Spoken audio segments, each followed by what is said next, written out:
I think we're all right.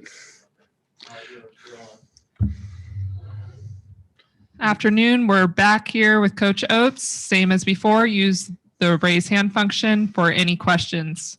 We're going to open things up with AP Stedham. Hey, good afternoon, Coach. Coach, I was wondering, when will you release the schedule, and did you have to make other arrangements since the virus situation? Yeah, no, we did have to make other arrangements. We had the schedule set before the lockdown happened. Then we kind of were in a holding pattern until they figured it out. So now that they gave us the kind of parameters we had to schedule with, we've come up with a schedule that we think is set. We've sent contracts out earlier this week, waiting to get them back. So I would hope in the next week or two we would have it. I mean, I think a few of them have kind of leaked out. Obviously the Maui deal, and I think the Houston one maybe. But what we tried to do is maintain everything after the 25th as close to what we had scheduled previously. We had to adjust a little bit, so there'll be a few adjustments in there. And what we ended up with, what do we got? 9 non-conference games. So SEC Big 12 Challenge is 1. The Maui deal is 3, so that takes us down to 5. So I think we've got the one series, I think 3 bye games, and then the neutral one over in Atlanta. So pretty quick. You guys can probably piece that together about probably 80-90% from right there. But I think we're waiting on some contracts to officially release everything. Cecil, you're good to unmute yourself.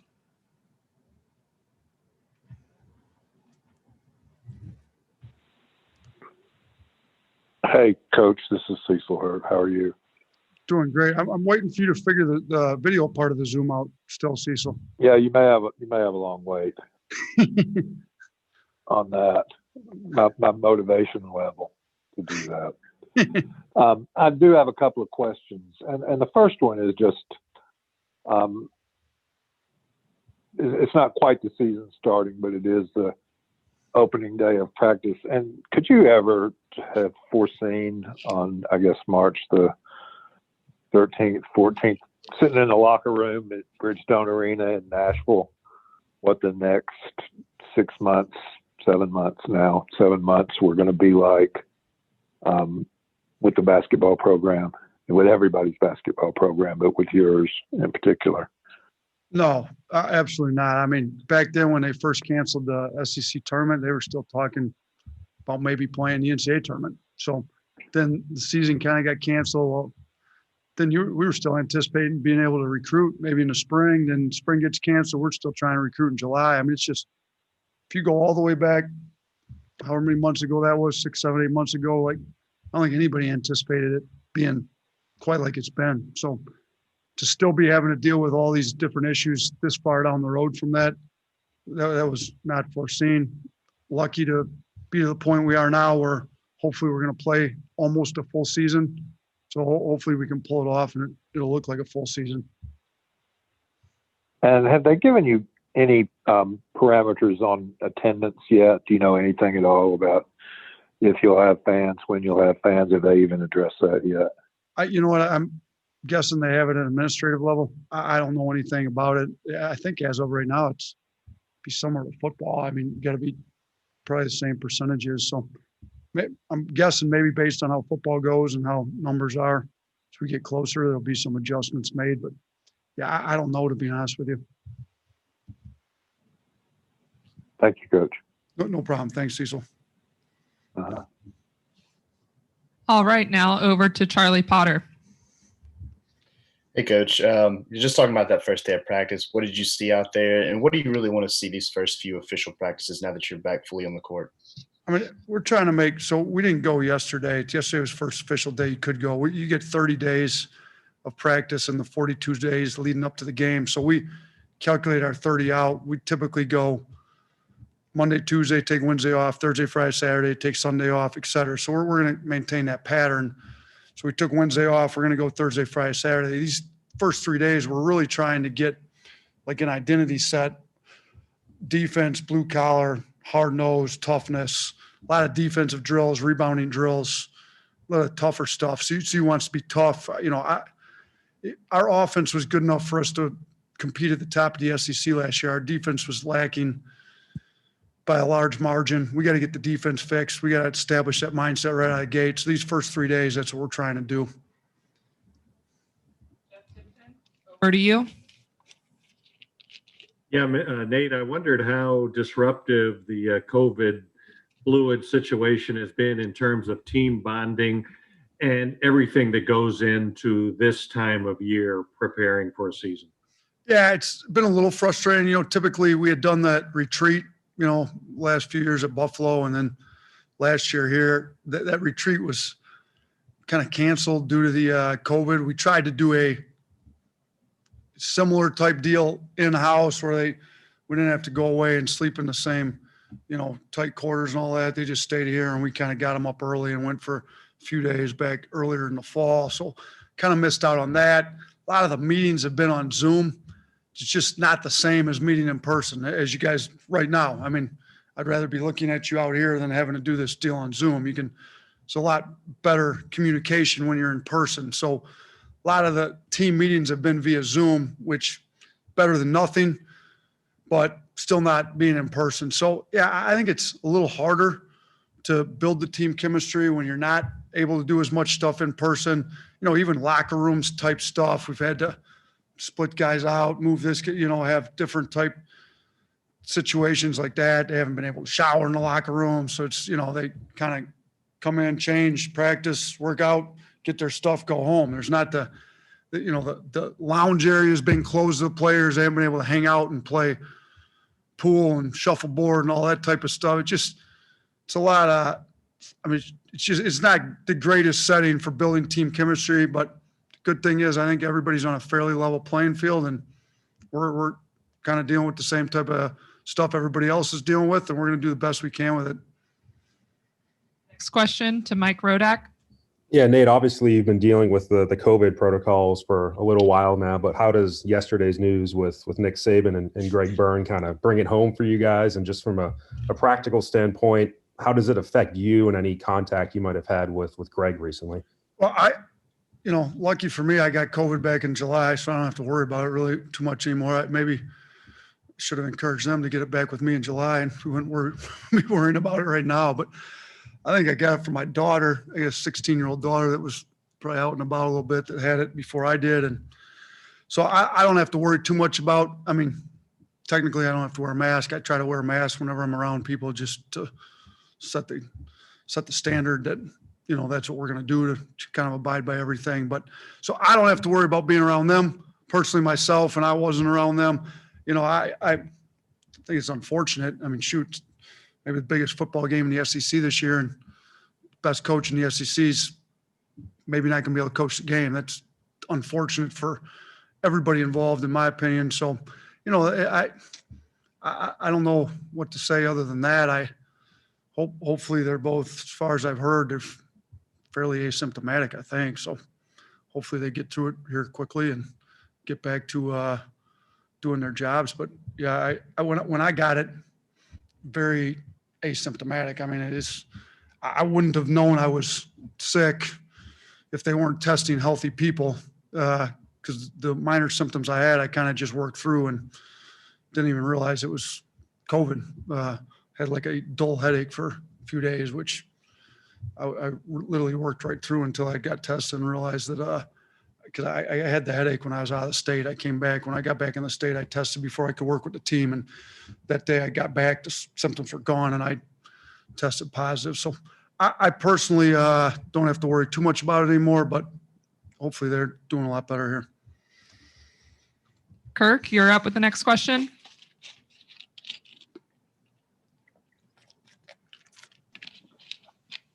Yes, Coach. You got 2 point guards we knew about, and then today we learned that Jalen Shackelford's working there. I wonder how he does as a point guard, and why you have maybe 3, I guess. You cut out. Yeah. You cut out a little bit. Correct me if I'm wrong. I think you asked about our point guard situation and Shackelford playing a little bit at the point spot. Is that what you're asking about? Correct. Thank you. Okay, perfect. So, yeah, so what we've got, obviously Quinterly, that's who he is, what he does. Primo's a 6'6" combo guard that can definitely play the point. It's been great at it. Thought Herb Jones was maybe our second best point guard last year. So Herb, even though he's 6'8", can kind of play 1 through 4, 1 through 5, really, if you wanted to go small. So those three guys have been kind of key factors, at the point guard spot with us. Now, Primo's been a little bit injured, today was first official day of practice. We had this year we're gradually moving into official practice. We had the 12 hours a week for a few weeks. So it was 8 hours on the floor, 4 hours conditioning. In those 8 hours, we were able to get a lot in too. Primo had been out. He had a little minor injury, had been out a few weeks. So, Quinterly was out a couple days. Herb had been in for the most part, but we've put other guys at the point, which I think helps their development. I talked to Shaq about this just this week.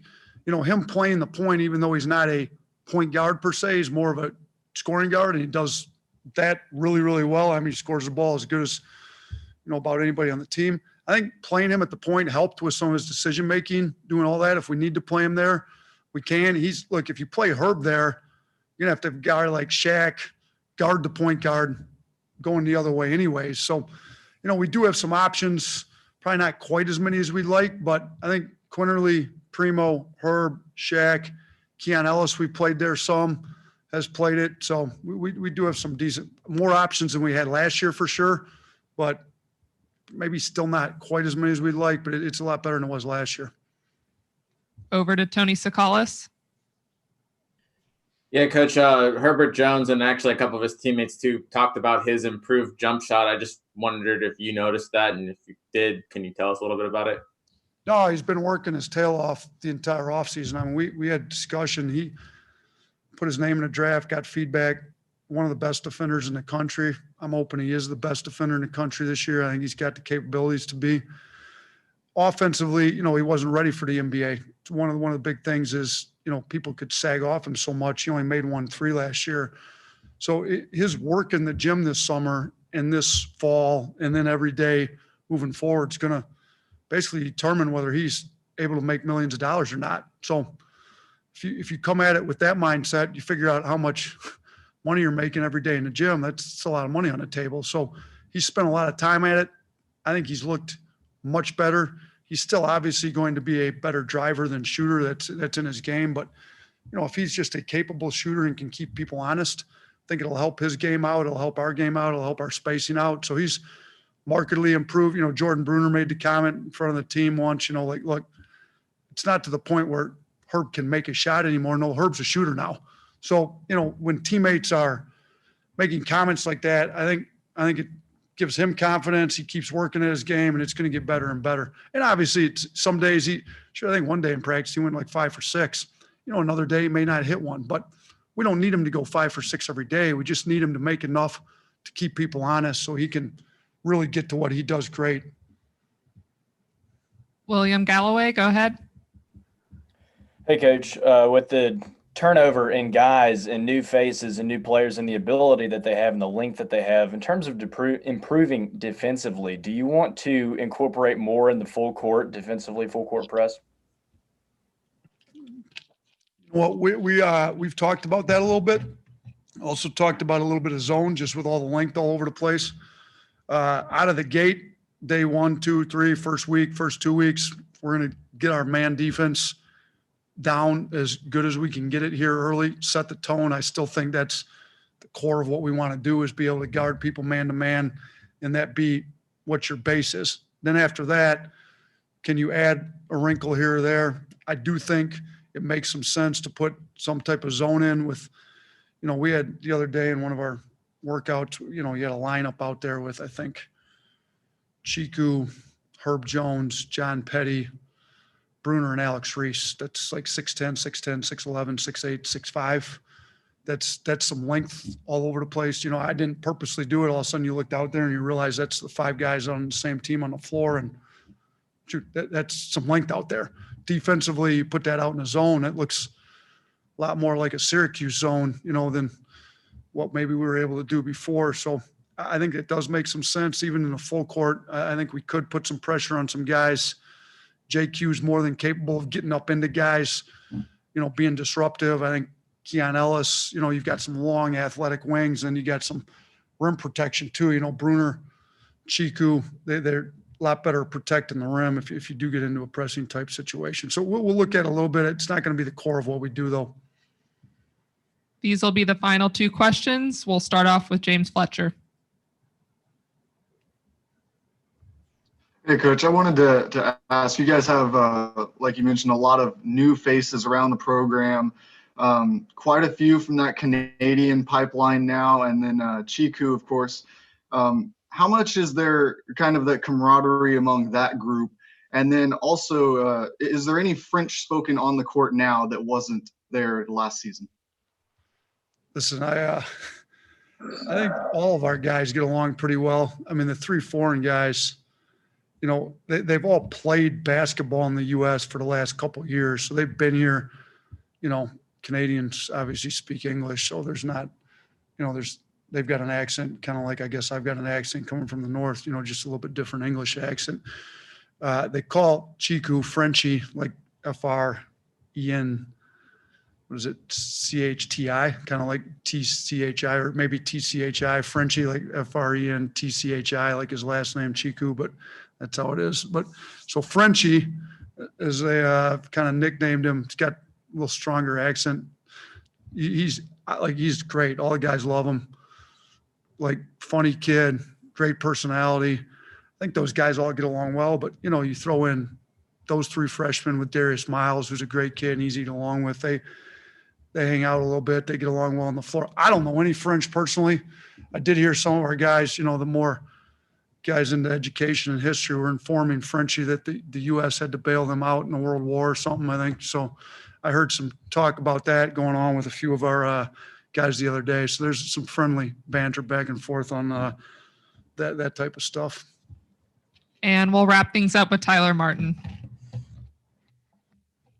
Hey, Coach, how's it going? I was just curious. I know last year depth was an issue, right? I mean, James and Jawan had injuries before the season, and then Javon with his waiver situation. Now, I mean, I know it was just the first practice today, but how much as a coach are you looking forward to distributing the minutes? I know some of that is based on matchups, but when you look at just the rotation you guys will probably have and how deep it is, how much are you looking forward to distributing that out as a coach? That's one of the things you don't look forward to that much, to be honest with you, because when you're deep, everybody gets fewer minutes than they want. But it's a great problem to have because there's pressure on everybody to perform. Last year, if you didn't give us the effort we needed, you look on the bench, and a lot of times there wasn't really another option. Like, you're begging them to play. This year, like, you sit next to us if you don't want to give us a winning effort. I think there's going to be some, which makes everybody better, to be honest with you. When you've got to compete against really good players every day in practice, it's going to make you better. When you know that you've got to bring it or you're just not going to play, makes everybody better. So I think it's going to be good. Now, Jawan's still not able to do too much. Everybody else was in today for the most part. Some guys were limited, a couple drills here and there based on some things we wanted them to avoid happening. But, 12 out of 13 scholarship guys went through probably 90% of the practice. So the health looks great. Hopefully we can continue to stay healthy. We don't have any type of waiver situation this year. So we may have, based on what happens in the next 6 weeks, 13 scholarship players available to play, which would be great. Now, we're not going to have a 13-man rotation come game time, but non-conference, we may be playing 10, 11, 12 guys. As you move towards conference play, in January or into December now, I think that rotation's got to get shrunk a little, whether it gets shrunk to 8, 9, 10, but you're not going to play 11, 12, 13 guys once you get into conference play. So I think it's going to help us. It's going to be valuable in a lot of ways, but no, I'm not looking forward to having to tell a really good player they're only going to play. I'm not going to tell them. It's just going to kind of happen in the game. But, somebody that's really good that probably last year would have played 30 to 35 minutes may only get 20, 25 minutes this year. But it's better for the team, and they're going to have to play hard and use the minutes they get and do a great job in them. So looking forward to using the depth. if that makes sense. Thank you, Coach.